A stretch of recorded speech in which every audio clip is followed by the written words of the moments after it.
नमस्कार, संवादमा तपाईलाई हार्दिक स्वागत छ। म राजेन्द्र बानिया। आजको संवादमा हामी नेपाल कम्युनिस्ट पार्टी नेकपा पछिल्लो पटक जो विवादको श्रृङ्खलाबाट गुज्रियो र 6 सदस्यीय कार्यदलले 16 पृष्ठ लामो प्रतिवेदन दिइसके पछाडि अब नेकपा भित्रको विवाद सल्टियो भनिएको छ। त्यसभित्र जति विषयहरू समावेश गरेर नेतृत्वलाई सुझाव दिएको छ, नेतृत्वले ती कार्य सम्पादन गर्यो भने फेरि एउटा मूल प्रवाहका रूपमा नेपालको ठुलो पार्टी, सरकार चलाइरहेको पार्टी नेपाल कम्युनिस्ट पार्टी नेकपा अगाडि बढ्छ भनेर उसका शुभेच्छुकहरूले अपेक्षा गरेका छन्। कतिपयलाई विश्वास लागेको छैन नेताहरू साँच्चै बनाइदिएको बाटोमा हिँड्छन् कि घारी घारी दौडिन्छन् भन्ने चाहिँ उनीहरूलाई विश्वास भइसकेको छैन। अर्कोतर्फ यही कार्यदलले दिएको सिफारिस बमोजिम अब कतिपय प्रदेशका मुख्यमन्त्री र मन्त्रीहरू परिवर्तन हुनेछन्, सङ्घीय सरकारमा पनि जिम्मेवारी परिवर्तन हुनेछ, पार्टी एकीकरणको काम सम्पन्न हुनेछ र आगामी चैत्रमा नेकपाको महाधिवेशन हुनेछ। यसो भन्दै गर्दा साँच्चै लामो समयदेखि नेकपाको एउटा सिपाहीका रूपमा, केन्द्रीय सदस्यका रूपमा, मकवानपुर जिल्लाको इन्चार्जका रूपमा र संसदमा एउटा यस्तो ध्वनि जो सत्ता पक्षबाट उपस्थित हुन्छ तर प्रतिपक्षको आवाज बोल्छ। 2048तिरको कुरा गर्ने हो भने त्यहाँ दुईवटा नाम बडो चर्चामा थियो, विरोध र दमन। एउटाले विरोध गरेको गरी गर्ने, अर्कोले दमन गरेको गरे गर्ने। सभामुख दमनना ढुङ्गाना अनि विरोध गर्ने विरोध खतिवडा। 2048, 2051 र 2056 तीनवटा चुनावमा संसदमा प्रतिनिधित्व गर्नुभएका विरोध खतिवडा मकवानपुरबाट संविधान सभाका चुनाव उठ्नु भएन र 74 सालमा फेरि निर्वाचित भएर उहाँ अहिले सङ्घीय प्रतिनिधि सभामा हुनुहुन्छ। उहाँको घरमा अर्को सदस्य प्रदेश सभामा हुनुहुन्छ, उहाँको धर्मपत्नी मुनु सिग्देल, अनि उहाँको घरमा अर्को पनि सेलिब्रेटी हुनुहुन्छ, छोरी श्रृङ्खला खतिवडा, जो मिस नेपाल रहिसक्नु भएको छ भने पढाइका हिसाबबाट इन्जिनियर तर सामाजिक काममा पनि सहभागी हुनुहुन्छ। आज हामी विरोध खतिवडासँग मुलुकको समसामयिक राजनीतिका विषयमा कुराकानी गर्छौँ। विरोधजी, स्वागत छ कार्यक्रममा। हजुर राजेन्द्रजी, बडो रमाइलो, राम्रो, सुन्दर ठाउँमा बस्नु भएको रहेछ। यो जुन निषेधाज्ञाको समय छ, कोरोनाको समय छ, खुसी खुसी नै देखिनु भएको छ। स्वास्थ्य राम्रो छ? दिन कसरी बित्दैछ? दिन अलिअलि सरकारी कामहरू सिंहदरबारतिर कहिले काहीँ गइरहनुपर्छ, अन्यथा चाहिँ नि घरैमा बसेर पार्टीका गतिविधिहरू निहाल्ने, तपाईँहरूका टिभीहरू हेर्ने, नपढेका पुस्तकहरू पढ्ने, यस्तै गरी चाहिँ दिन बिताइएको छ। संसद चलाएको छैन, विरोध गरेन भने त तपाईँको मन त कस्तो हुन्छ होला? नामै विरोध हो। त्यस्तो पनि होइन, यसलाई रमाइलोको लागि भन्नुभयो, ठिकै छ। संसद चल्दाखेरि त विभिन्न इस्युहरूमा कुराहरू उठाउन पाइन्छ, कानुन र विधेयकका कुराहरू पनि हुन्छन्, देशका समस्या पनि जुन अहिले विभिन्न देखिएका छन् त्यसलाई उठाउन पाइन्थ्यो। त्यसले फरक त अलिकति पर्छ नै, तर पनि चाहिँ नि तपाईँले भने जस्तो विरोध गर्न नपाएर चाहिँ असिलो फिल भएको छैन। जस्तै यो बिचमा तपाईँ जुन जिल्लाबाट प्रतिनिधित्व गर्नुहुन्छ मकवानपुरमा पनि जनताले बाढीको कुरा होला, पहिरोको कुरा होला, त्यो सँगै तपाईँ कोरोना सङ्क्रमणको जनताहरूकोमा कति जान सकिया छ? यो जनताका आवाजहरू, जनताका पीडाहरू कति सुन्न सकिया छ? ठिक छ। यसो अब अहिले बुझेँ, अब योभन्दा अगाडि त धेरै नै गइयो। कोरोनाको पनि यो सुरुवातको बेलामा लगभग मैले आफ्नो क्षेत्रका सबै गाउँहरू घुमेँ, सुरुवातको पहिलो महिनामा भनौँ। त्यसपछि यसको स्थिति अझ बढ्दै गएपछि गाउँै जाने काम त भएको छैन, तर राजमार्ग छेउछाउका सहरहरू, बजारहरूमा चाहिँ भेटघाट सामान्यतया अहिले पनि भइरहेको छ। अर्को कुरो चाहिँ नि तपाईँले भने जस्तो त्यही नपुगे पनि स्थानीय जनप्रतिनिधिहरू, वडा गाउँ नगरमा जनप्रतिनिधिहरू छन् र पार्टीका प्रतिनिधिहरू पनि छन्। त्यहाँ स्थिति के भइरहेछ, कसो छ भनेर नियमित बुझ्ने र त्यसको समस्याको समाधान गर्ने, आइपरेका समस्याहरूको विषयमा, उद्धारका विषयमा गर्ने त्यो काम भइरहेछ। र अब मलाई भाग्यमानी भनौँ या मकवानपुरवासीलाई भाग्यमानी भनौँ, अहिले यो जुन देशमा विभिन्न ठाउँमा बाढी पहिरोको चाहिँ नि प्रकोप देखिएको छ, यो पल्ट चाहिँ नि हामी कहाँ लगभग त्यो तहको चाहिँ नि जनधनको क्षति हुने गरी देखिएको छैन।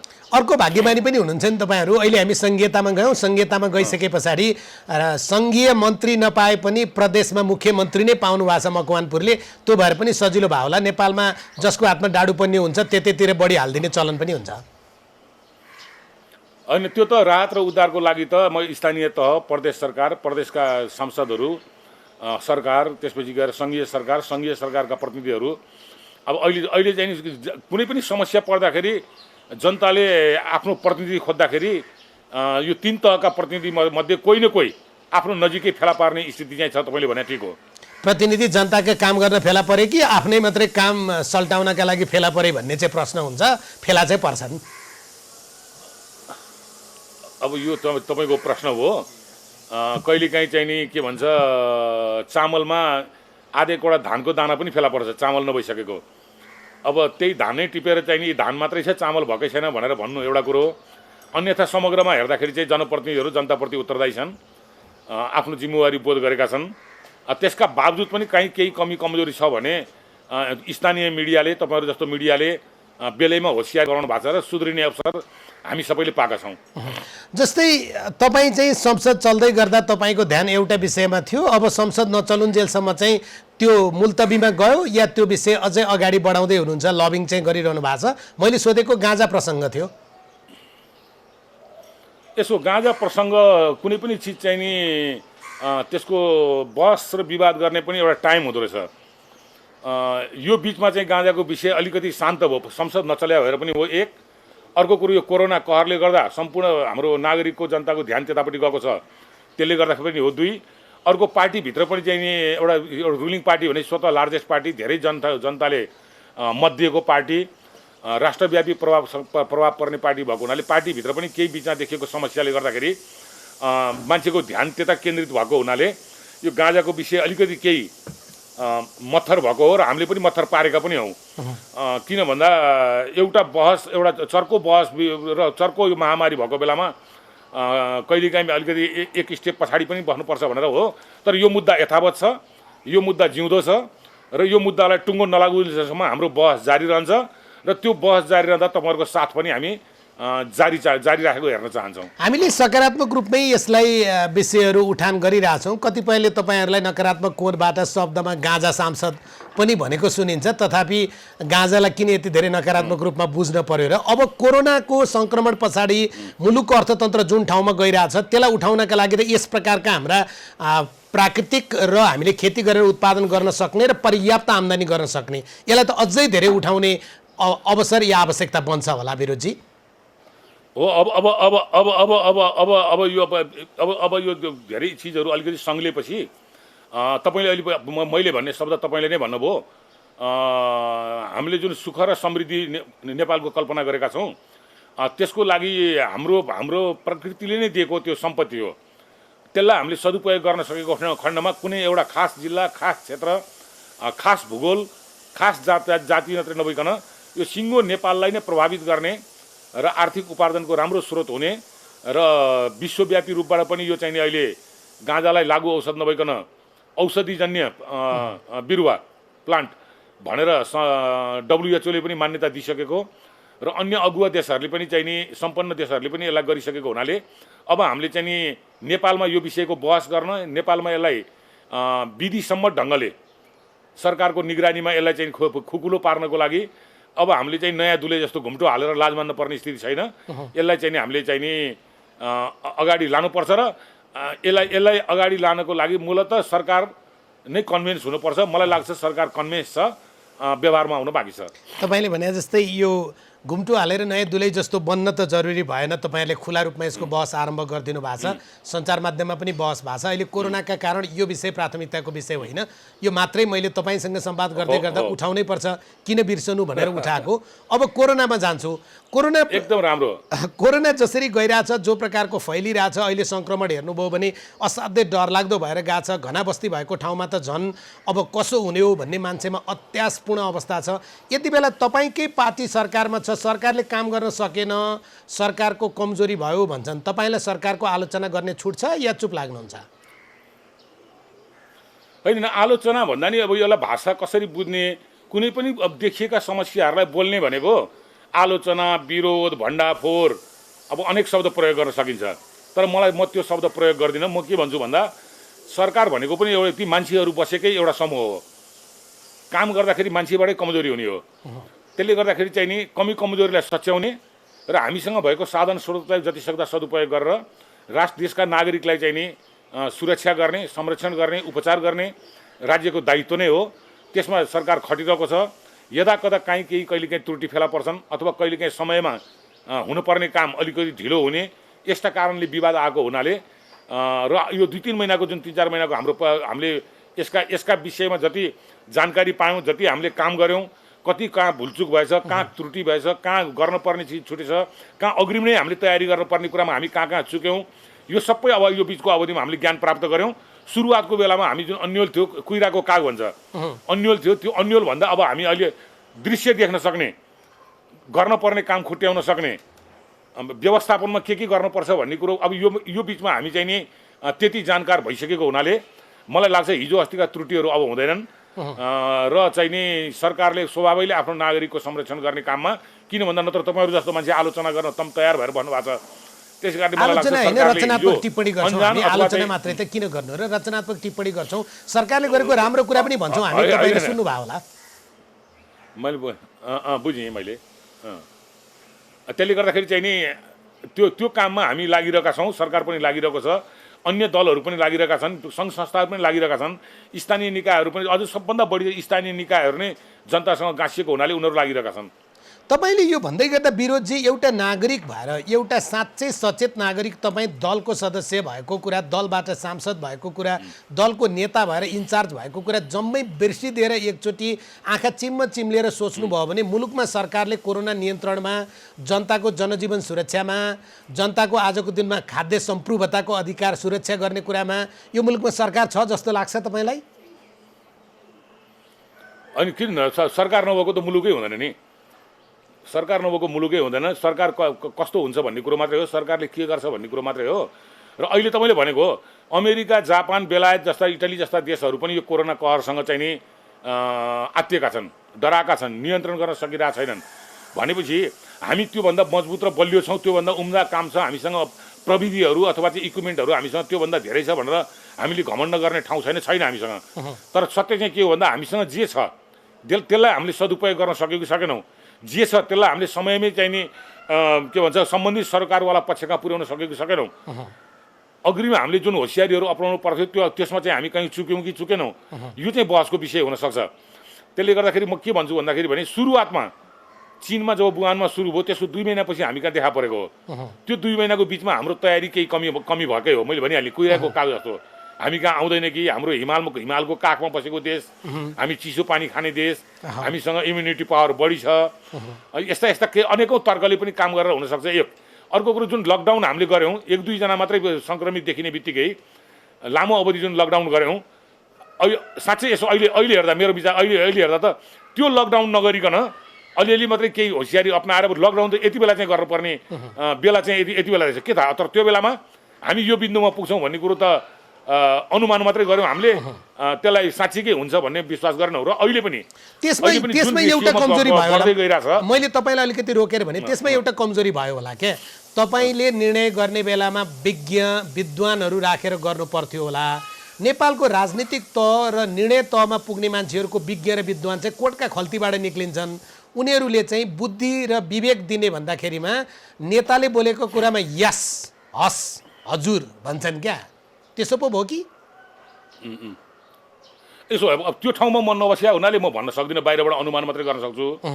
तर म चाहिँ के समग्रमा चाहिँ के अनुमान गर्छु भन्दा नेपाली जनताको जनमत लिएर जुन ठाउँमा छौँ सरकारदेखि लिएर प्रतिनिधि सभादेखि लिएर प्रदेश सभादेखि लिएर स्थानीय निकायमा उनीहरूले जनतालाई सेवा गर्छु भनेर प्रतिबद्धता व्यक्त गरेर त्यसमाथि नेपाल कम्युनिस्ट पार्टी जसले चाहिँ गरिब जनता र चाहिँ नि के भन्छ असहायहरूको प्रतिनिधित्व गर्ने र अरू पार्टीभन्दा हामी उम्दा भनेर हामी जिम्मेवारी लिएर आएको हुनाले अघि तपाईँले भने जस्तो भन्दा पनि त्यो ठाउँमा सायद आवश्यक ठाउँमा सरसल्लाह गर्नुभयो होला। यदि त्यो सरसल्लाहमा त्रुटि भएको भए पनि मैले अघि भनिहालेँ यो बिचको अवधिमा हामीलाई जुन विभिन्न अनुभवहरू प्राप्त भए, अब टपरटुया चालले चल्दैन, अब सिरियसली नै हामी लाग्नुपर्छ। यो बडो डेन्जर के भन्छ भाइरस रहेछ, रोग रहेछ।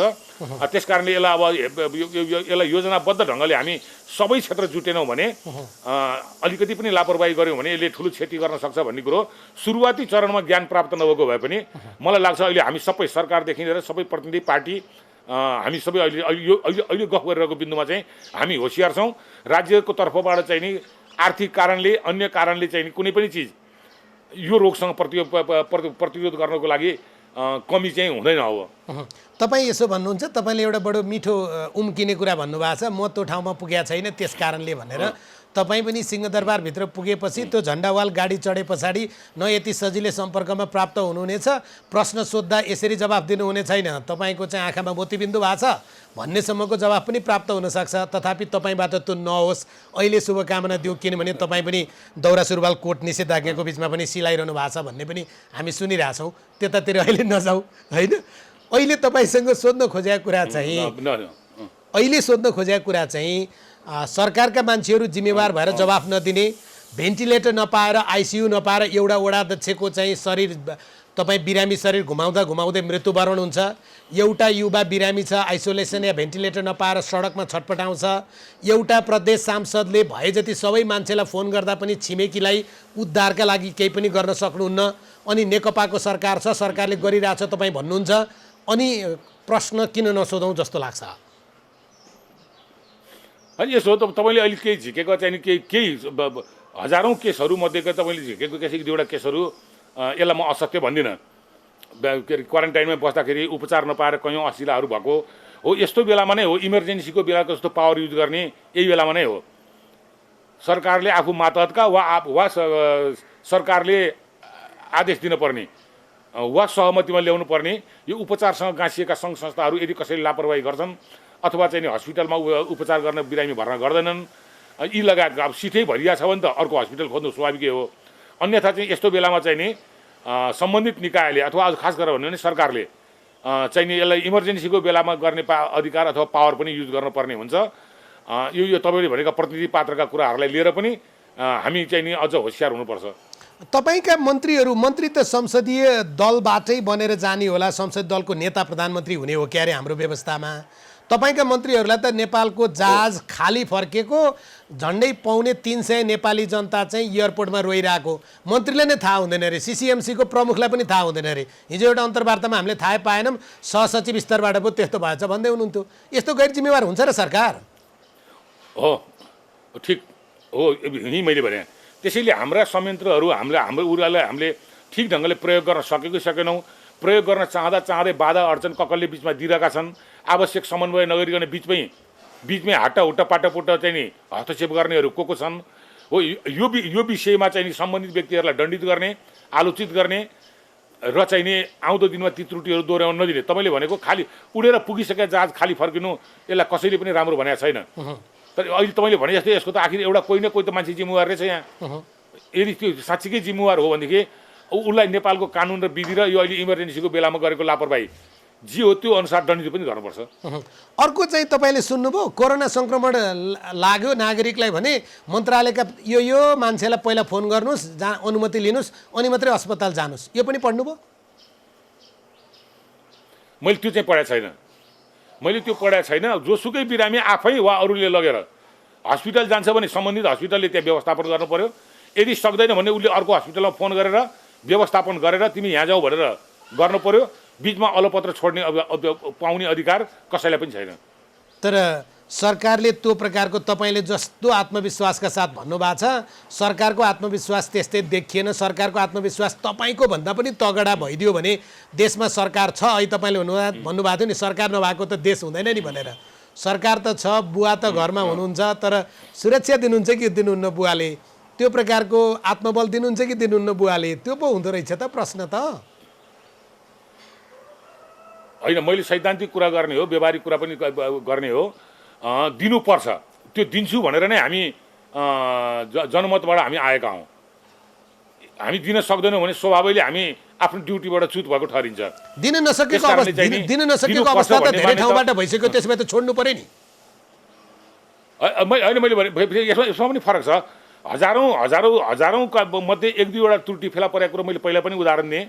हजारौँ काम गर्ने क्रममा चाहिँ काहीँ त्रुटि हुन्छ, काहीँ ठेकदारको बदमासी हुन्छ, काहीँ टाइममा औषधि नपुग्या पनि हुनसक्छ, काहीँ बिरामीले सिट नपाएर दुःख पाए पनि हुनसक्छ। तर त्यो 1000 मध्ये एउटा केस होला, तर सकभर त्यो एउटा केस पनि हुनुहुन्न भन्ने मान्यताबाट चाहिँ हामी अगाडि बढ्नुपर्छ। 1000 मध्ये एउटा कमजोरीको कुरा गर्नुभयो कि 1000 मध्ये एउटा राम्रोको कुरा गर्नुभयो तपाईँले?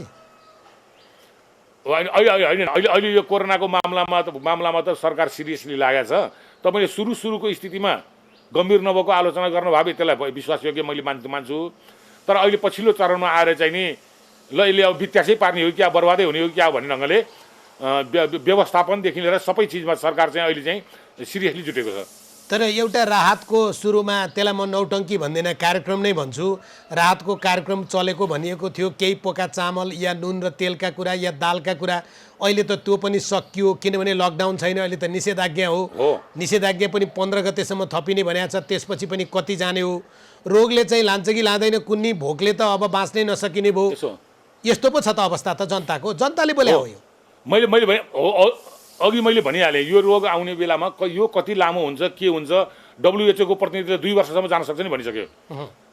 अब यदि 2 वर्ष गयो भने त हामी 2 वर्ष कोठामा बसेपछि त न देश चल्छ, न नागरिक बाँच्न सक्छन्, न हाम्रो कृषि उत्पादन हुन्छ, न औद्योगिक चल्छ, न रेमिटेन्स र ट्याक्सहरू आउँछन्। यो त खतमै हुन्छ। त्यस कारणले कहिलेकाहीँ चाहिँ यस्ता महामारीको विरुद्धमा काम पनि गर्ने, लड्दै पनि जाने, काम पनि गर्ने, लड्दै पनि जाने, के भन्छ सामान्य नेपाली भाषामा परेको बिहोर्ने ढङ्गले जानेर आफ्नो राज्य शक्तिको क्षमताले भ्याएसम्म त्यसलाई नियन्त्रणमा प्रयत्न पनि गर्दै जानुपर्ने बिन्दु पनि हाम्रो आउन सक्छ। त्यसले गर्दाखेरि चाहिँ अहिले तपाईँले भनेको जस्तो सुरुको बेलामा पहिलो 2 हप्ता 3 हप्ता भन्छु म, अझ कोही पनि त्यस्तो मान्छे खाली भएन होला जसले राहतमा नदौडेको होस्, चामलका पोका बोकेर चाउचाउका पोका बोकेर नदौडेको होस्। अनि अलिअलि भएका क्लबका संस्थाका अथवा पालिकाका खर्चहरू 2-4 लाख बोकेर नदौडेको नेपालभरिका कुनै पनि सङ्घ संस्था, पार्टी, इकाइ, व्यक्ति कोही पनि बाँकी रहेन। कसैले साँच्चै दिए, कसैले साँच्चै दिए, कसैले फेसबुकमा तपाईँ सेल्फी खिचे, साँच्चै दिने धेरै नै। अनि मैले सकेँ तर 2-3 हप्ता बितेपछि यो महिना 2 महिना 3 महिना हुँदै गएपछि यी राहत दिने हिँडेका मान्छेहरूलाई राहत दिनुपर्ने स्थिति सिर्जना भयो। सही कुरा। अब उनीहरू नै कहाँ राहत पाइन्छ भनेर उद्योगी आफै सहुलियत खोज्न दौड्न थाल्यो, विभिन्न होटलहरू आफै सहुलियत खोज्न दौड्न थाले, जो यातायात क्षेत्रका मान्छेहरू आफै सरकारसँग राहत माग्न थाले, अथवा जे जतिखेर मैले धेरै उदाहरण दिनु परेन, हिजो उनीहरू बाँड्न हिँडेका थिए, अब हामी त बर्बाद भयो, अब हामीलाई राहत देऊ भनेर हिँडेका छन् भनेपछि स्थिति ठ्याक्कै उल्टो भएको छ। हो, तपाईँले भने यति बेला चाहिँ दौड्नु पर्थ्यो। सरकारी कोषबाट तलब भत्ता खाने या सुविधा लिने आधिकारिक या अनाधिकारिक, ती बाहेक अरू सबैको त हालत त यस्तै भयो नि। त्यही भने मैले भने अब कति लामो जान्छ भने हुनसक्छ योभन्दा नि अझ हामी जटिल बेलामा फेरि अर्कोचोटि हामी फेरि बहस गर्न पर्ने नै हुनसक्छ। तर त्यो बहस गर्दा तपाईँको जिम्मेवारी अलि फरक प्रकारकै हुनेछ भन्ने मेरो कम्तीमा नि विश्वास छ। त्यहाँ उभिएर तपाईँले मैले प्रश्न सोद्धा तपाईँले धेरै पटक सरकारले सुरुमा काम गर्न नसके हो, अहिले त गरेछ, सुरुमा कुहिरोको काग जस्तो भयो, अहिले त गजब गरेछ भन्दै गर्दा त्यो तपाईँको हातका एउटा हातका औँला जति भाँचिने भने अस्थायी भाँच्ने भने है, फेरि औँला भाँच्ने भने होइन, त्यस्तो तपाईँको हातका 5वटा औँला भाँचिने गरी भनिदिनुहोस् त 5वटा काम म ढुक्कले सुन्छु। होइन, अहिले 7 प्रदेशमा चाहिँ नि र विभिन्न जिल्लाहरूमा पनि चाहिँ व्यवस्थित ढङ्गले चाहिँ नि हाम्रो यो के भन्छ त्यो टेस्ट गर्ने मेसिनहरू भनौँ न, अब मलाई प्राविधिक शब्द ठ्याक्कै नआए पनि ल पिसिआर टेस्टको मेसिन पुगेको छ, प्राविधिक छैनन्। ल एउटा औँला भाँचे मैले, बुढी औँला, अब भन्नुहोस्। काहीँ नहोला त, काहीँ नहोला तपाईँले भन्दाखेरि त्यो पुगेका छन्। बस्ने आइसोलेसन, क्वारेन्टाइन र आइसोलेसन वार्डहरू जुन सुरुमा हतारमा गरिएको थियो, अब त्यसलाई चाहिँ नि के भन्छ जनशक्ति सहितको मेडिकल जनशक्ति सहितको आइसोलेसन र क्वारेन्टाइन वार्डहरू बनाउने। पहिला त खालि मान्छे लगेर राख्दै भयो, यसलाई एकान्त स्कुलको एउटा कोठामा लगेर 10 जना 20 जना 30 जना राख्दै त्यो नै क्वारेन्टाइन भयो, एक ठाउँमा लगेर राख्दियो त्यही आइसोलेसन भयो। यो ढङ्गको जुन त्यो सुरुवाती हाम्रो ज्ञान थियो त्यो अपुग रहेछ। अहिले पनि गोठमा आइसोलेसन बनाएको र मसान घाटबाट चाहिँ बसेको मान्छे भागेको पनि छ। ठिक छ, त्यो केही उदाहरण हो त्यसमा। ल अर्को मैले भने कयौँ ठाउँमा चाहिँ नि अर्को भनौँ न होइन। अनि त्यसपछि तपाईँको चाहिँ नि अब आइसियुहरू पनि यता वृद्धि गर्ने, भेन्टिलेटरहरूको सङ्ख्या पनि वृद्धि गर्ने, यी सबै काममा चाहिँ नि अहिले तदारुक लागेको मैले मिडियाबाटै सुनेको छु। त्यो चाहिँ सुनेको बढेको छैन। संसदीय समितिले 10,000 बनाउनु भन्यो, संसदीय समितिले भनेको कुरालाई त तपाईँ चाहिँ नि सिसिएमसीको प्रमुखले त हावामा पो उडाइदिनु भयो, कहाँ हुन्छ 10,000 भनेर। होइन, यो सम्भावित खतरालाई लिएर तयारीको लागि 10,000 भन्नु त्यो पनि अनौठो कुरो होइन। 10,000 सकिँदैन भने 7,000 8,000 जे सकिन्छ, ठिक छ, जे सकिन्छ। हातको दुईटा औँलाबाट तेस्रो औँला भाँचिएन विरोधी के गर्ने होला हौ? होइन अब त्यो यसलाई चाहिने चिजहरूको हकमा मैले तपाईँसँग म एउटा कुरो सहमत सुरुमा केही कमीहरू भएका हुन् तर अहिले आएर सरकार चाहिँ नि यो कमी गर्ने पक्षमा अथवा चाहिँ यसको अबजस गाली अहिले त जसरी तपाईँले मलाई सोधिरहनु भएको छ यस्तो सोध्न नपाउने गरी नै हामीले काम गर्नुपर्छ भन्ने चाहिँ मनस्थितिमा हामी छौँ। त्यो चाहिँ कहिले हुन्छ? कोरोना विश्व भएपछि? होइन हुँदैन त्यो हुँदैन, अहिले भइरहेछ हुन्छ। जस्तै यो गणतन्त्र भनेको चाहिँ एकजना दर्शकले मलाई लेखेर पठाउनु भयो, मैले तपाईँलाई सोध्न बाध्य भएँ, फेरि म त्यो ठाउँमा पुगेको छैन, मैले त सिफारिस गरेको छैन नभन्नुहोस् है। गणतन्त्र भने चाहिँ सिफारिस तन्त्र भयो, बिरामीले आइसोलेसन बेड पाउन पनि सिफारिस, बिरामीले आइसियु पाउन पनि सिफारिस, बिरामीले पिसिआर पाउन पनि सिफारिस। यो सिफारिस तन्त्र हो कि गणतन्त्र हो भनेर दर्शकले सोधेपछि त मैले सोध्न पर्यो नि है। होइन बिरामीले कुनै सिफारिस दिनु पर्यो, खालि सम्पर्क गर्नको लागि असिलो पऱ्यो भने यो नम्बरमा गर्नु, यो व्यक्तिलाई गर्नु भनेर दिनु, त्यो पोजिटिभै कुरो हो। त्यो कसलाई भन्ने? अब अहिले म गफ गर्दा गर्दै मलाई पऱ्यो भने कसलाई भन्ने त भन्दा त्यहाँ 5-7वटा नम्बर मसँग छ भने मलाई सजिलो भयो सम्पर्क गर्नलाई। नत्र भने म पोलिटिकल मान्छे खोज्दै विभिन्न मन्त्री हुँदै सचिव हुँदै डिजी हुँदै अनि हस्पिटलको डाइरेक्टरका पुग्नुपर्ने स्थिति ठाउँमा त्यो दिनु नेगेटिभ कुरो होइन, पोजिटिभै हो। होइन, तपाईँ जस्तो मान्छेले झुटो बोल्नु हुँदो रहेछ नि, झुटो त अहिले प्रमाणित हो नि विरोधजी। अहिले भर्खर मलाई त्यो चिठी थाहा छैन भन्नुहुन्थ्यो, अहिले 5जना मान्छे भन्नुभयो, झुकेर झुटो बोल्नु भयो क्या हो?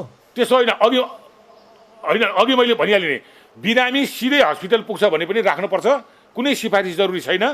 र यदि त्यो पुगेको बिरामीलाई आफूले व्यवस्थापन गर्ने, नसके अर्को ठाउँ खोज्ने पठाउने काम हुनुपर्छ। यदि भएन भने त्यो जहाँ ऊ पहिलो पुगेको छ त्यो पहिलो पुगेको ठाउँको चाहिँ नि हस्पिटल हो कि अथवा चाहिँ नि स्वास्थ्य चौकी हो कि अथवा गाउँपालिका हो कि जहाँ ऊ पहिला पुगेको छ त्यो पहिलो मान्छे चाहिँ नि लापरवाह ठहरिन्छ, ऊ जिम्मेवार हुन्छ। अर्को एउटा तपाईँले सरकारका मान्छेलाई सुनाइदिनु होला, त्यसका लागि भनेको एउटै मान्छेको महिनामा 3चोटि 4चोटि पिसिआर गर्ने तर धेरै जनताले पिसिआर नपाउने, यस्तो पनि भइरहेछ। तपाईँहरू मार्फतै हो नि त जनताले सरकारकोमा आवाज पठाउने। हो, एकदम सुरुमा तपाईँले भनेको कुरो ठिक हो। 500, 1000, 2000 टेस्ट भइरहेको थियो। अब अहिले यदि झुटो होइन भनेदेखि अहिले 10,000को आसपासमा दैनिक पिसिआर टेस्ट भइरहेछ।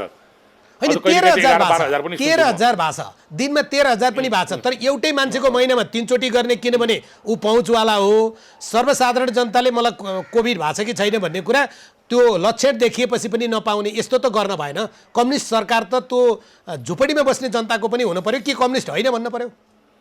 होइन, यसो बानियाजी, मैले यो बिचमा म पनि घरमै बढी छु यो अवधिमा।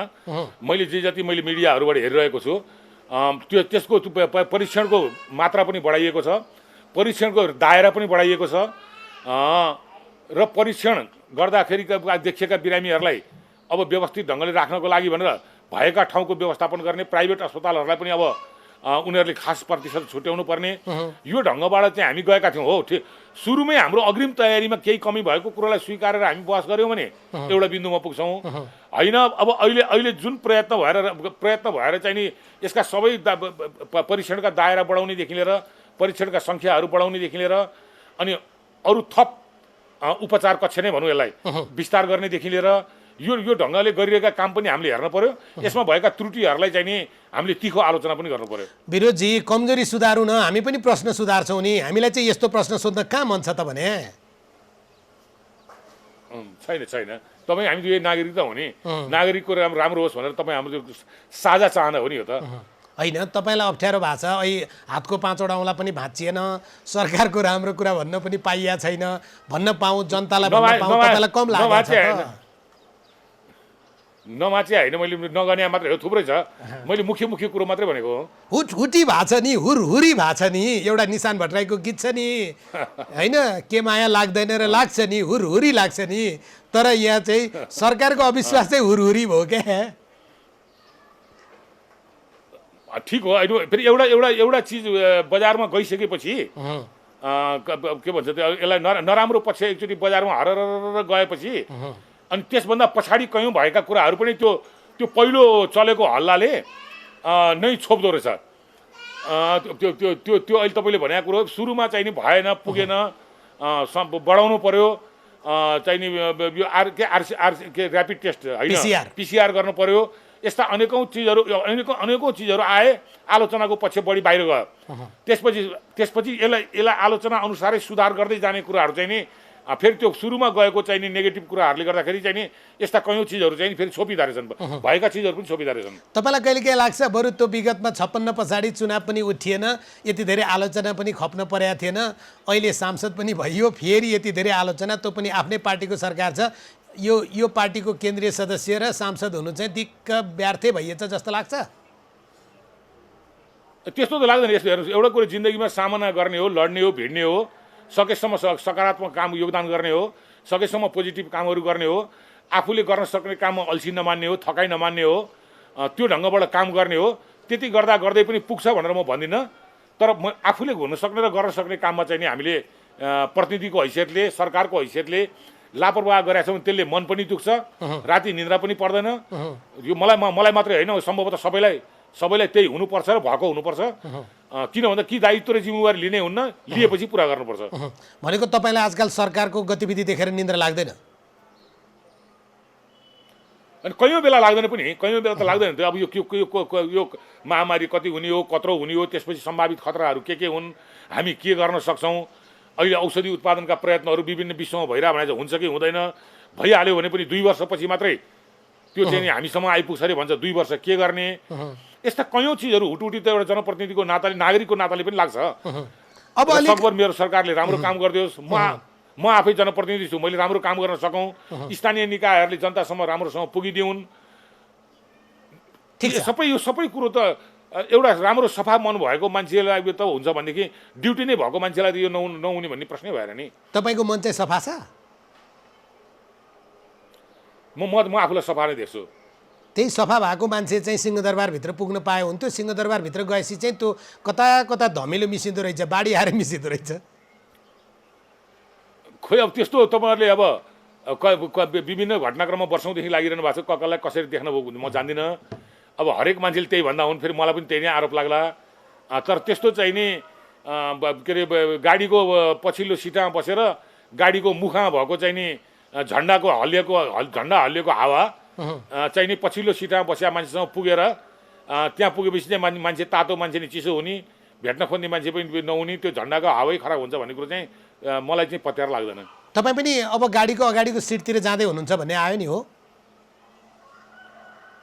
होइन, त्यस्तो मलाई कुनै पार्टीबाट त्यस्तो कुनै कुरा भएको छैन। मलाई कुनै त्यस्तो जानकारी छैन अहिलेसम्म।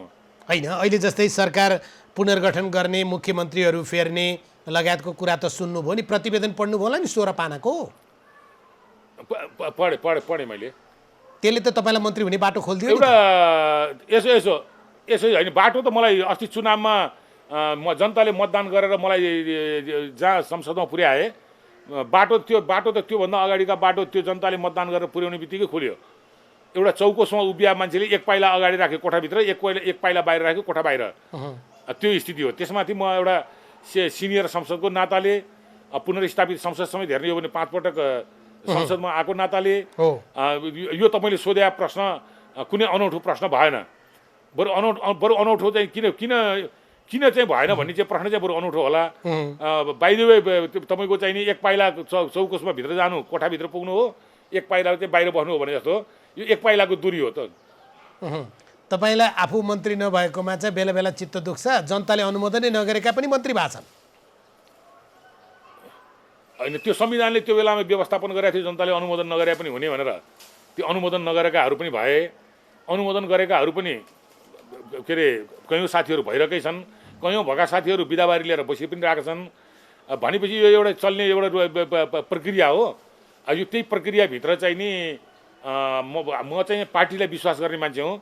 विधि, नियम, पद्धति, मूल्याङ्कन यी सबै चिज हुन्छ भन्ने कुरो मैले आफ्नो सुरुदेखि नै पढेको शिक्षा त्यही हो। उपयुक्त जिम्मेवारी उपयुक्त व्यक्तिहरूलाई दिइन्छ भनेर। त्यस कारणले चाहिँ म पार्टीमा विश्वास गर्ने हुनाले पार्टीले को मान्छेलाई कहाँ के जिम्मा दिँदाखेरि ठिक हुन्छ भनेर पक्कै पनि मूल्याङ्कन गर्छ भन्ने मलाई विश्वास छ। होइन, अहिले कुरा उठिरहेछ तपाईँको अहिले कानको इयरफोन झर्या जस्तो केही मन्त्रीहरूलाई चाहिँ अब कार्य सम्पादन गर्न सक्नु भएन, उहाँहरूलाई झार्नु पर्यो र नयाँ मान्छेहरूलाई लैजानु पर्यो, विरोध खतिवडाहरू जस्तो मान्छेलाई लैजानु पर्यो भन्ने छलफल भइरहेछ भन्ने बाहिर आएको तपाईँले पनि सुनेको, हामीले पनि सुनेको। दुईवटा कुरो होइन नि, यसमा दुईवटा कुरो। असक्षम भयो भनेर हटाउने बित्तिकै असक्षम भयो भन्ने कुरो पनि होइन। ती अफसरहरूमा अरूले पनि काम गर्न सक्छन् कि त? अहिले जो जति छन् ती चाहिँ काम गर्न सक्ने अब्बल, अनि त्योभन्दा बाहिर बसेका चाहिँ 275 जना एमपीहरू चाहिँ नि असक्षम भन्ने कुरो हुन्छ र? पार्टीले त अफसरको काम गर्ने जिम्मेवारीको काम गर्नको लागि चाहिँ उसलाई अफसर नदिकन त जाँच्ने आधार त हुँदैन त। त्यसले गर्दा कोही हट्यो भने असक्षम भएर हटेको, अथवा कोही चाहिँ नहुने चाहिँ योग्यता नपुगेर नभएको भन्ने कुरो भन्दा पनि कामको र जिम्मेवारीको बाँडफाँड गर्ने क्रममा विभिन्न ढङ्गबाट अफसरहरू र मौका र उसको काम गर्ने क्षमताको चाहिँ नि जाँच त पार्टीले त गर्नुपर्ने हुन्छ।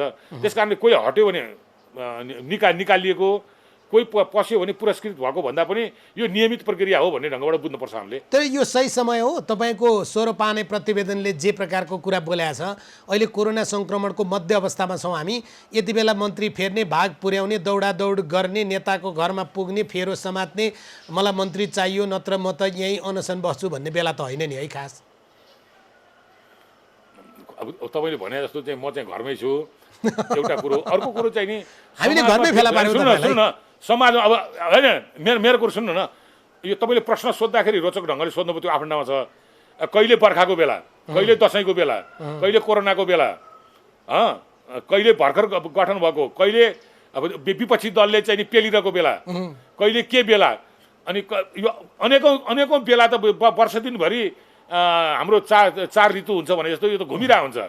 त्यो घुमिरहेकै भित्रबाट पनि चाहिँ नि हामीले दिनानुदिन गर्नुपर्ने कामहरू, सरकारले गर्नुपर्ने कामहरू, पार्टीले गर्नुपर्ने कामहरू र पार्टीका चाहिँ नियमित गर्नुपर्ने अधिवेशन र चाहिँ अनेकौँ चिजहरू, त्यस्तै सरकारले पनि विभिन्न बेलामा गर्नुपर्ने पुनर्गठनका कामहरू, यो अहिले यो कोरोना नभएको बेलामा चाहिँ नि सरकारहरू बन्ने, विघटन हुने, मन्त्रीमण्डल परिवर्तन हुने त्यो पनि भएकै थिए। तर अहिले भयो भने चाहिँ विवादको कारणले, 16 पन्ने प्रतिवेदनको कारणले, अनि भागभन्डा लाउनको कारणले हुने अहिले गऱ्यो भने चाहिँ, तर योभन्दा पहिला भएका चाहिँ के कारणले त? त्यही लेख्या छ भने मैले त्यही लेखेको कुरा पढेको क्या, मैले त्यही लेखेको कुरा पढाएको, कुनै रोचक बनायो र? होइन, मैले बुझेँ। होइन, मैले भने यो नियमित प्रक्रिया हो भन्ने ढङ्गले हामीले बुझ्नु पर्यो। यसलाई नियमित ढङ्गले हामीले बुझ्यौँ, त्यो सरल हुन्छ। अनि एउटा बेलामा मन्त्री गभर्नर पुनर्गठन गरे चाहिँ एउटा कारणले हुने, अनि अर्को बेलामा गठन गरे चाहिँ अर्को कारणले हुने भन्ने ढङ्गबाट हामीले बुझ्यौँ भने चाहिँ अलिकति त्यो मिल्दैन कि भन्नु खोजेँ। ठिक छ, मिल्ने कुरा भन्नुहोस् न त, मन्त्री किन फेर्ने? मैले भनिहालेँ दुईवटा कुरो। एक त जिम्मेवारी दिएर विभिन्न मान्छेहरूले अवसर पनि भाग पुर्याउनु होइन, विभिन्न चाहिने योग्यता मान्छेहरूले उसले राम्रो काम गर्न सकोस्, आफ्नो क्षमता देखाउन सकोस्। होइन भने त्यो एकचोटि गठन गरेपछि टक्क 5 वर्ष बसे भइगयो नि, त्यस्तो होइन नि। यो त पुनर्गठन भने सामान्य सरकारको मन्त्रीमण्डलको पुनर्गठन भने यो सामान्य चिज हो, यो नियमित प्रक्रिया हो भन्ने मेरो चाहिँ आफ्नो बुझाइ छ। पार्टीभित्रको यो विवादको यो तपाईँहरूले जे गर्नुभयो नि, यो तपाईँले नभनौँ, किनभने तपाईँ केन्द्रीय कमिटीमा हुनुहुन्छ, केन्द्रीय समितिको त फिराद पत्र हाल्दा पनि बैठक भएन। अब असोजमा हुन्छ अरे, नातिनुहोस्, असोजमा हुने भने लेख्या छ होइन। जे प्रकारको नेताहरूको टाउको ठोकाइ देखियो, यो जम्मै कुरा पनि स्वाभाविकै थियो। कोरोना नभए नि हुन्थ्यो, कोरोना भए नि हुन्थ्यो। अनि टाउको ठोकाइ त हेर्नुहोस्, यसमा चाहिँ यसलाई अलग ढङ्गले बुझ्नुपर्छ। हामीले आफूलाई सञ्चालन गर्न विधान, विधि, पद्धति बनाएका छौँ र त्यसको अनुशासनमा हामी बाँधिनुपर्छ। नेपालको संविधान हामी आफै लेखेको हो, त्यसमा भएका चिजबाट हामी आफैले लेखेर यो मैले लेखे त हो नि म मान्दिनँ भन्न पाइँदैन। जब हामीले त्यो आफूलाई बाँध्नलाई आफैले विधि र नियम बनायौँ, त्यस्तै पार्टी सञ्चालन गर्न हामी आफैले विधि, नियम र विधान बनायौँ। आफैले बनाएको विधि, विधान र नियमभित्र हामी बाँधिन्छौँ र त्यही मैले बनाएको विधानले मलाई अनुशासनको कारवाही गर्छ। मैले नै बनाएको विधानले मलाई कारवाही गर्छ। यो त सिस्टम यसरी चलेन भने मेचीदेखि महाकालीसम्मका मान्छे, चिन्दै नचिनेका मान्छे एकै ठाउँमा हामी कसरी जम्मा हुन्छौँ, कसरी चलाउँछौँ? एउटा कुनै विधि त आवश्यक पर्छ। जस्तो तपाईँलाई उदाहरण दिउँ, हामी एउटा अलिकति गोलो ढुङ्गा देख्यौँ भने त्यसलाई टाकटुक्क पारेर हामी त्यसलाई मूर्ति बनाउँछौँ, अबिर दल दिन्छौँ र त्यो देउता बनाइदिन्छौँ हामी त्यसलाई। अनि हामी अबिर दलेर राखिदिएपछि भोलिपल्ट उहीसँग डराउँछौँ हामी, देउताले शराब देला, यो हिजो मैले ढुङ्गालाई मूर्ति बनाएको भन्ने कुरा हामी बिर्सिन्छौँ र उहीसँग डराउँछौँ मात्रै होइन, उहीसँग माग्छौँ, ल भगवान् मलाई यो पुर्याइदिनु भनेर। भने यो त एउटा हामीले आफैले बनाएको नियम, कानुन र आफैको संस्कार अनुसारको बाँधिने कुराहरू हुन्। हो, त्यहीमा केही त्रुटिहरू भयो, सरकार सञ्चालनमा केही त्रुटि भए, पार्टी सञ्चालनमा केही त्रुटि भए, एकीकरण प्रक्रिया लम्बिनुमा केही त्रुटि भए, एक आपसी सरसल्लाहमा केही कमी कमजोरी भए, हामीले जे डेलिभरी दिन्छु भनेका हौँ त्यसमा चाहिँ नि समीक्षा गर्नुपर्ने बेला आयो। अब हामी 2-2.5 वर्षपछि चुनावमा जानुपर्छ होइन। त्यसले गर्दा किन जनतामा चाहिँ सरकारले गरेका कामहरूको विषयमा उत्साह आइरहेको छैन? किन पार्टीका सम्पूर्ण प्रक्रियाहरू, एकीकरण प्रक्रियाहरू, बन्न पर्ने कमिटीहरू बनिरहेका छैनन्? 2-2.5 वर्ष बितिसक्यो। यति बेला त हिजो एकता गरे अनुसारले हाम्रो अधिवेशन भइसक्नु पर्थ्यो। हो त नि, सदस्यता समेत टुङ्गो पाएको। मैले नेकपाको सदस्यता पाएको छैन, हेर्नुहोस्। मसँग हिजो एमालेकै सदस्यता छ मसँग। ए तपाईँ नेकपाको सदस्य होइन, एमालेको चाहिँ सदस्य हो। मैले पाएको छ। एमाले भन्ने त नयाँ पार्टी छ निर्वाचन आयोगमा, अहिले अर्कै अध्यक्ष हुनुहुन्छ। अनि त्यो अलग कुरो हो। मैले भन्नु खोजेँ एकीकृत पार्टीको सदस्यता समेत मैले पाएको छैन भनेपछि यस्तो स्थिति किन भयो? कसको कारणले भयो? यहाँ त काहीँ न काहीँ त्रुटि छ। त्रुटि छ भनेपछि त्यहाँ त्रुटि गर्ने स्वतः व्यक्ति छ भनेपछि यो चिज समीक्षा गरेर हामी जान सकेनौँ भने आउँदो दिनमा निर्वाचनमा पनि हामीलाई समस्या पर्छ। आउँदो दिनमा पार्टी सञ्चालनमा समस्या पर्छ। पार्टी तपाईँको कोल्याप्स भयो भने हामीले पार्टीकै नाममा भोट माग्ने हो दलीय व्यवस्थामा। अनि पार्टीको नाममा पाएको भोटबाट हामी ठुलो या सानो पार्टी बन्ने हो। ठुलो पार्टी बन्यो भने सरकार चलाउने हो। अन्ततोगत त हामी पार्टीमै सबै कुरो प्रमुख कुरो हो नि हो। त्यसले गर्दाखेरि यहाँनिर किन के भइरहेछ भनेर अब यो मध्यावधि बेलामा यो बिचमा देखिएका कमी कमजोरी, यो बिचमा देखिएका चाहिँ आलोचना योग्य कुराहरू, सुधार्न पर्ने कुराहरू हामीसँग अझ म्याच छ।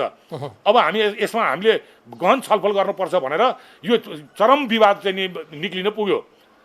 हरेक मान्छेले हेर्दा म राम्रो काम गर् मलाई के लागिरहेछ भन्दा म निर्वाचित भएर राम्रो काम गरिरहेको छु भन्ने मेरो कुरो छ। तर मेरो मतदाता जो छन् गाउँ टोल ओडामा जहाँ छन् गाउँमा, त्यहाँ मलाई आलोचना भइरहेको होला नि। त्यहाँ मलाई कति आलोचना भइरहेको होला। त्यो कहाँ के विषयमा आलोचना भएको छ भनेर मैले पत्ता लगाउन सकेँ भने म त्यसलाई सुधार्छु र म फेरि अर्कोचोटिलाई म सहज ढङ्गले आउन सक्छु। होइन म उम्दा काम गरिरहेको छु, त्यो आलोचना गर्ने मान्छे फटा हो। त्यो मलाई भोट दिने मान्छे नै होइन। हिजो त्यो भोटै हालेको थिएन, विपक्षी पार्टी हो। यस्ता ढङ्गबाट चाहिँ आफ्ना कमजोरी र आफ्ना लाचारी पन्छाउन खोज्यौँ भने चाहिँ नि हामी गलत बाटोतिर जान्छौँ। गलत बाटोतिर जाने भनेको हामी भोलि पार्टीका नाममा भोट पाउन सक्दैनौँ। पार्टीको नाममा भोट नपाएपछि सरकार बनाउन सक्दैनौँ। अर्थात् हामी अहिलेको स्थितिभन्दा खस्किन्छौँ। त्यस कारणले पार्टीमा अहिले तपाईँले देखेको विवाद भनेको पार्टीलाई सुधार्नको लागि, विधिसम्म चल्नको लागि, पार्टी र पार्टीबाट सरकार बनेको छ। पार्टीको घोषणापत्र र सरसल्लाहमा पार्टी सञ्चालन, सरकार सञ्चालन हुने। सरकारले त्यो काम गरेपछि सरकारले गरेका राम्रा काम हामीले जनताको बिचमा लाने। यो ढङ्गबाट चाहिँ नि एउटा ढुङ्गा र माटोको जस्तो सम्बन्ध भएर जानुपर्ने चिजमा काहीँ न काहीँ कमी कमजोरी भएरै विवाद भयो। नत्र तपाईँले यो सुन्न पनि पाउनुहुन्थेन, सोध्न पनि पाउनुहुन्थेन। त्यही त हामीलाई पनि सोध्न निको लागेको छैन, तर ननिको लागि सोध्न परेको छ। किनभने तपाईँहरू त्यसै गरिरहनु भएको छ। हो, त्यसमा हो हामीसँग केही कमी कमजोरी भएर नै हामीका माथि झगडा भएको हो। त्यो झगडा तपाईँहरूले देखेर लेखेको हो, सोधेको हो। त्यस कारणले चाहिँ नि यो चिज गर्न दिन हुन्न। यदि पार्टीलाई जिउँदो राख्ने र बचाउने हो भने र पार्टीलाई बलियो बनाउने र भोलि सरकारमा फेरि बहुमत ल्याउने हो भने हामीले निर्मम समीक्षा गर्नुपर्छ र हाम्रा आफ्ना कमी कमजोरीहरू सच्याएर जान सकेनौँ भने र अहम र घमण्ड यही ढङ्गबाट हामीले राखिरह्यौँ भने अथवा देखाइदिन्छु पार्टी फुटे पनि मै बलियो हुन्छु भन्ने ढङ्गबाट हामीले सोच्यौँ भने अहिलेको मतदाता त्यति अचेत पनि छैन, त्यति नबुझेको पनि छैन, त्यति हामीले के भन्छ अन्डर एस्टिमेट पनि गर्न हुन्न। अहिलेको जो तपाईँका एफएमदेखि लिएरका सबै मिडियाहरू मलाई लाग्छ लगभग 90-95% जनतामा पुगेको छ। दिनानुदिनका चाहिँ नेताका घटना, पार्टीका घटना, यी कोभिडका घटना तपाईँले सोधे जस्तो यी सबै चिज हेरिरहेका छन्। यी सबै चिज हेरिरहेको हुनाले चाहिँ नि मलाई लाग्छ हामी होसियार हुनुपर्ने हुनाले नै अहिले तपाईँले भनेको यो प्रतिवेदन आएका हुन्, यी सबै चिज हुन्। तपाईँले भनेको कुरा राम्रो छ। तपाईँको इयरफोन उठाउनु होला, म त्यति बेलासम्म सोध्छु तपाईँलाई। तपाईँले भने जस्तै कम्युनिस्ट पार्टीमा विचारको बहस हुने, विचारका बारेमा तपाईँ फरक मत हुने, अनि विचारका विषयमा नेताहरू एकअर्कासँग बहसमा उत्रिने, कार्यकर्ता पनि उत्रिने, त्यो विचारका लागि समूह हुने भए त हुन्थ्यो नि। तर अहिलेको विवाद त पदका लागि रहेछ, भागभण्डाका लागि रहेछ भनेर पुष्टि गर्न खोजिँदैछ। हेर्नुहोस् त। होइन यसो यो घुमाइ खुराइ कयौँ विवादहरू पदमा गएर जान्छ। जस्तो म तपाईँलाई उदाहरण दिन्छु। मलाई पनि अहिले गाउँठाउँ टोलमा ट्याक्कै मान्छेले ठाडै सोच्छन्, सब मान्छे सत्ताको लागि त रहेछ नि, कुर्सीको लागि त रहेछ नि भनेर भन्छ नि। मैले हो भन्ने गरेको छु। हिजो नेकपाले किन बहुमतमा आएको? सत्ताकै लागि मागेको कुर्सीकै लागि मागेको सत्ता माग्यो भने सरकार बनाउन मागे हो सरकार बनाउने भनेपछि त्यहाँ प्रधानमन्त्री मन्त्रीका कुर्सी हुन्छन् त्यो मागेकै हो त्यस कारण त्यसमा हामीले लुकाउनु पर्दैन राजनीतिक पार्टी खोलेको जनतासँग मत मागेको सत्ताकै लागि हो कुर्सीकै लागि हो तर फरक के छ भन्दा त्यो सत्ता र त्यो कुर्सी कुन कामको लागि प्रयोग हुन्छ जनतालाई दिएको घोषणापत्र वचन अनुसारको प्रयोग हुन्छ कि हुँदैन हरेक पार्टीहरू अथवा व्यक्ति हेर्नुहोस् प्रजातन्त्रकै नाममा कुर्सीमा पुग्ने हो हिटलर भोट पाएरै पुगेको हो कुर्सीमा हो दादा इदी अमिन पनि भोट पाएरै कुर्सीमा पुगेको हो नेल्सन मण्डेला पनि कुर्सीमा भोट पाएरै पुगेको हो तर नेल्सन मण्डेलाले कुर्सीलाई कसरी प्रयोग गरे हिटलरले कसरी प्रयोग गरे छुट्याउने चाहिँ यो हो भोट पाएरै कुर्सीमा जानेहरू हामीले बहस गर्ने चाहिँ यो बिन्दु हो। भोट पाएरै कुर्सीमा जानेहरू नै निरङ्कुश हुने इतिहास हो अब त्यो नेपालमा पनि दोहोरियो भने के अनौठो होइन यसो निरङ्कुश हुने पनि होइन बानियाजी निरङ्कुश हुने पनि इतिहास हो सेवक हुने पनि इतिहास हो तपाईँ नेल्सन मण्डेलालाई के भन्नुहुन्छ नेल्सन मण्डेला सेवक बन्नुभयो त्यस कारणले या ठिक छ तपाईँले भने हामी पनि नेल्सन मण्डेला बन्न पाए हुन्थ्यो हामी पनि पदमै नगए पनि राजनेता हुने महात्मा गान्धी बन्न पाए हुन्थ्यो हामी पनि अर्कोलाई प्रधानमन्त्री सिफारिस गर्ने गणेशमान हुन पाए हुन्थ्यो बानियाजी मैले उदाहरण दिएको हो डेमोक्रेसीको नाममा भोट पाएर आउने बित्तिकै सम्पूर्ण शुद्धता प्रमाणित हुने होइन त्यसकारण डेमोक्रेसीबाट भोट पाएर आउने प्रतिनिधिले के गर्छ भन्ने कुरो चाहिँ मूल कुरो हो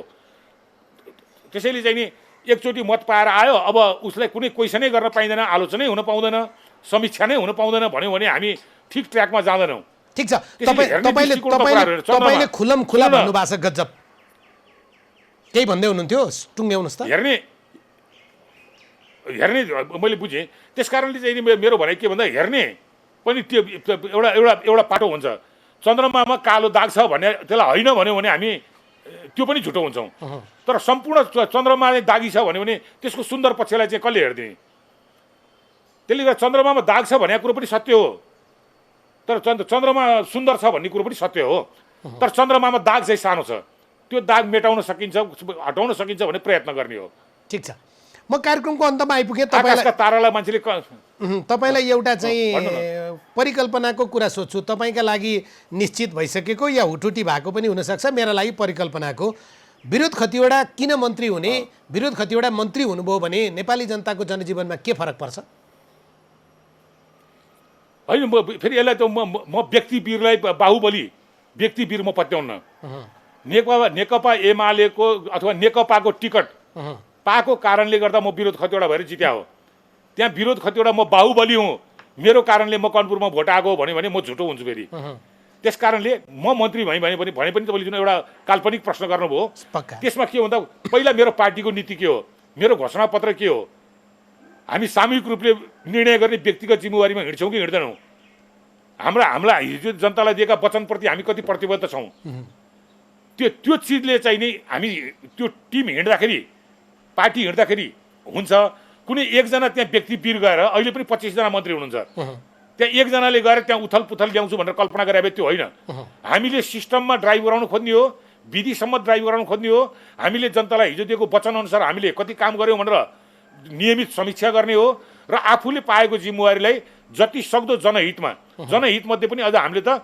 निमुखा असहायको पक्षमा बढी गर्ने त्यो पनि हरेक हाम्रा काम र निर्णयहरू समाजवाद उन्मुख हुनुपर्ने जुन संविधानले नै भनेको छ त्यसमाथि हामी त कम्युनिस्ट पार्टी छन् त्यस कारणले चाहिँ नि त्यो पार्टपट्टि हामी गइरहेका छौँ हाम्रा बजेटले समाजवाद उन्मुख बाटो लिएको छ कि छैन हाम्रा हरेक निर्णयहरूले समाजवाद उन्मुख बाटो लिएको छ कि छैन हाम्रा गरेका दिनानुदिन कामहरूले त्यो बाटो पक्रिरहेको छ कि छैन हामी मजदुर किसानप्रति हामी कति चिन्तित छौँ हामी हिजो आएपछि उनीहरूको जीवन स्तरमा के चेन्ज हो आउँदो अब 2.5 वर्षपछि हामी चुनावमा जाँदाखेरि हिजो औद्योगिक क्षेत्रमा यो थियो मजदुरको स्थिति यो थियो किसानको स्थिति यो थियो स्वास्थ्यको स्थिति यो थियो शिक्षाको स्थिति यो थियो यो चिज हामीले सुधार गऱ्यौँ अनि त्यसमा जोडिएर बाटाघाटाका कुरा पनि आउलान् सिँचाइका कुरा के आउलान् भने यो चिज अनि यो फेरि ठुल्ठुला महल मात्रै खडा भएर त्यो महल उपभोग गर्न पाउने मान्छेसँग पैसा भएन भने के काम हो त्यही त मैले मेरो गाउँमा लगेर हेलिकप्टर त्यो पनि भन्न सकिन्छ मैले मेरो गाउँमा गएर एउटा हेलिप्याड बनाएर हेलिकप्टर पनि राखेँ काठमाडौँ आउन मैले सुविधा दिएँ कल्पना गर्नुहोस् तर जनताले हेलिकप्टर चढ्नलाई उसँग खल्तीमा पैसा भएन भने त्यसको कुनै अर्थ छ? मैले प्रोपोगन्डा गर्न त सक्छु, हेलिकप्टर लगेँ मैले भनेर, तर त्यो हेलिकप्टर त्यहाँको मान्छेले चढ्न पायो कि पाएन? उसँग त्यो अनुसारको आम्दानी छ कि छैन? उसको खल्तीमा त्यो पैसा, त्यो त्यसरी चढ्ने पैसाको व्यवस्थापन हामीले गरेका छौँ कि छैनौँ? उसलाई आम्दानीको बाटो देखाएका छौँ कि छैनौँ? त्यो वातावरण सिर्जना गरेका छ कि छैनौँ? तपाईँले भ्यू टावर भन्नुभयो, एकछिनलाई म त धरहरा पनि भन्ने गर्छु हेर्नुहोस्।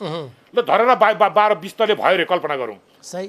जुम्लाको मान्छेलाई गएर धरहरा बन्यो मलाई भोट दिए भनेर त उसले दिँदैन त। उसलाई के त्यसको के अर्थ छ र? काठमाडौँमा धरहरा बन्यो त्यसैले भोट दिए भनेर दिँदैन। अग्लो भवन होला, काठमाडौँ आइपुग्यो कहिले जीवन चाहिन्छ।